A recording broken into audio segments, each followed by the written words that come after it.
भगवान शिव जी बताते हैं असली दुख क्या होता है। आज मैं आप सबको भगवान शंकर की बड़ी अद्भुत कहानी सुनाने जा रही हूँ। एक बार भगवान शिव पृथ्वी लोक पर भ्रमण करने के लिए गए तो उन्होंने एक युवक को देखा। वह युवक ईश्वर को दोष देता जा रहा था।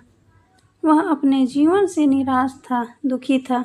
यह सब देखकर भगवान शिव एक महात्मा का रूप धारण करके उस युवक को असली दुख के बारे में ज्ञान देते हैं। तो चलिए इस कहानी के माध्यम से समझते हैं कि असली दुख क्या होता है। अगर आप यह कहानी सुन रहे हैं तो पूरा सुनिएगा। इस कथा को आधा अधूरा छोड़कर जाने की गलती मत करिएगा, क्योंकि इस कथा को सुनने वाले को मन चाहे फल की प्राप्ति होगी। इस कथा को पूरा सुने। आप अगर शिव भक्त हैं तो भोलेनाथ का अनादर न करें। कमेंट बॉक्स में ओम नमः शिवाय या हर हर महादेव अवश्य लिखें।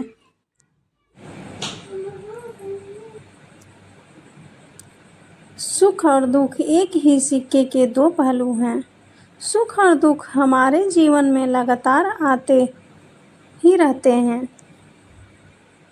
और हमें लगता है कि हमारे जीवन में हजारों दुख और हजारों समस्याएं हैं।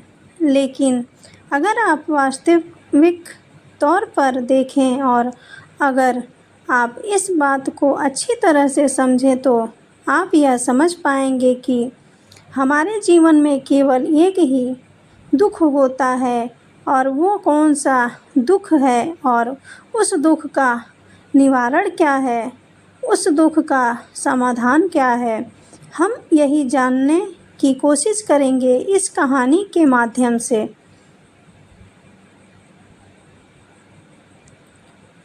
भगवान शिव की कहानियाँ और उपदेश हमें जीवन के गहरे रहस्य को समझाने में मदद करती है। एक प्रसिद्ध कथा में भगवान शिव असली दुख के बारे में बताते हैं।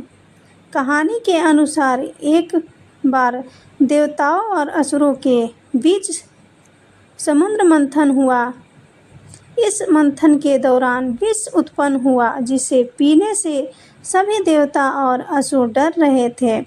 इस विष को पीकर सबको बचाने के लिए भगवान शिव ने उसे पी लिया।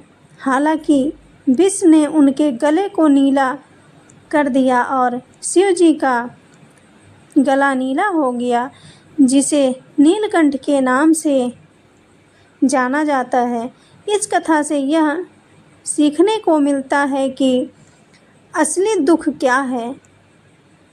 भगवान शिव ने विष पीकर भी इसका सामना किया और सबको सुरक्षा प्रदान की। असली दुख वही नहीं है जो हमें बाहरी परिस्थितियों से होता है, बल्कि असली दुख वह है जो हमारी अपनी इच्छाओं और अपेक्षाओं से उत्पन्न होता है।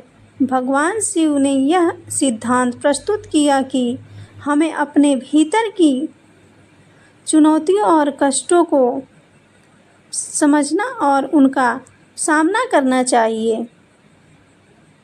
इस प्रकार असली दुख बाहरी दुनिया से नहीं, बल्कि हमारे भीतर के विचारों और भावनाओं से होता है।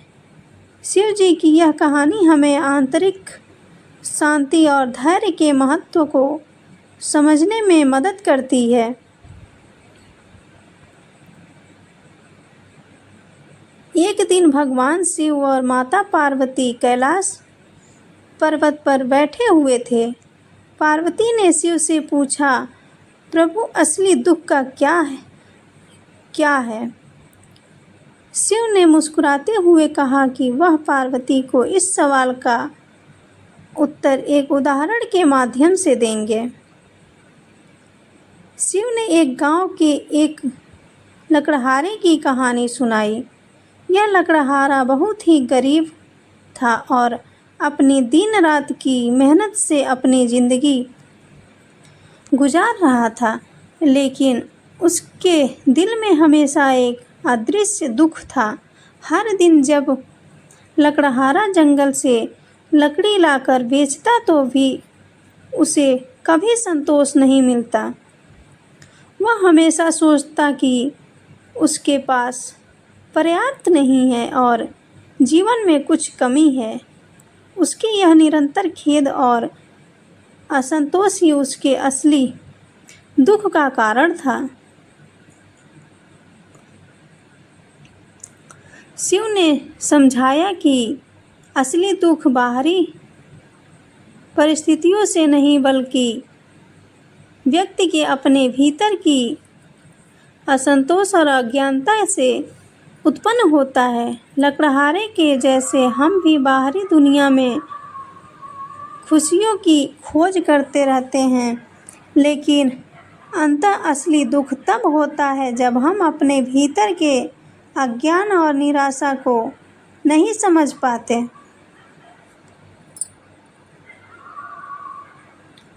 आत्मज्ञान। असली दुख का समाधान केवल बाहरी संपत्ति या सुख में नहीं है, बल्कि आत्मज्ञान और आंतरिक शांति में है। जब व्यक्ति अपने अंदर की खुशी और संतोष को पहचान लेता है तो बाहरी परिस्थितियां उसकी मानसिक स्थिति को प्रभावित नहीं कर सकती।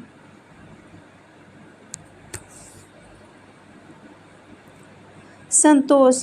जीवन में संतोष और धन्यवाद का भाव रखना आवश्यक है।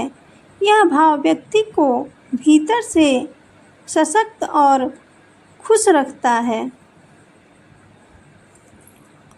अहंकार और इच्छाएं। हमें अपनी इच्छाओं और अहंकार पर नियंत्रण रखना चाहिए। जब हम अपने इच्छाओं और स्वार्थ से परे जाकर जीवन की सच्चाई को समझते हैं तो असली शांति और खुशी प्राप्त कर सकते हैं। अज्ञान अविज्ञा। जब व्यक्ति जीवन की वास्तविकता और आत्मा की सच्चाई को नहीं समझता तो वह दुख और परेशानियों का सामना करता है। अज्ञान के कारण व्यक्ति सांसारिक सुख सुविधाओं को ही सब कुछ मान लेता है और वास्तविकता से दूर रहता है।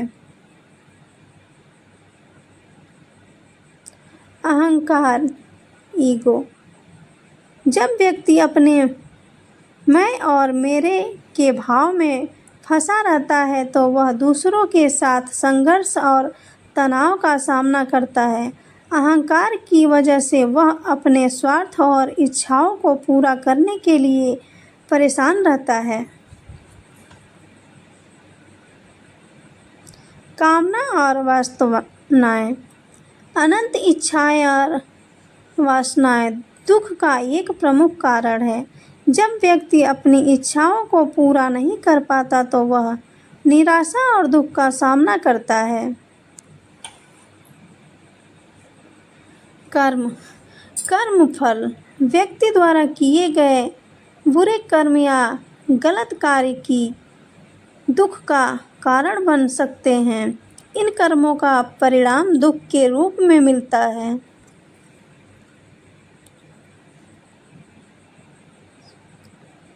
अस्वीकृति और विषाद। जब व्यक्ति किसी चीज़ को स्वीकार नहीं कर पाता या जीवन में चल रही समस्याओं और कठिनाइयों को समझ नहीं पाता तो वह दुखी रहता है। महादेव ने यह भी बताया कि इन दुखों से मुक्ति पाने के लिए आत्मज्ञान, सही कर्म और ध्यान के माध्यम से अपनी इच्छाओं और अहंकार पर नियंत्रण रखना आवश्यक है। इसके अलावा जीवन के प्रति सही दृष्टिकोण अपनाना और सच्चे प्रेम और करुणा से भरा रहना भी जरूरी है।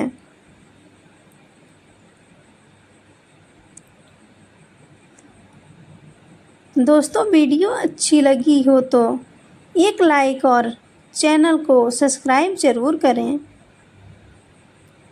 हर हर महादेव दोस्तों, धन्यवाद।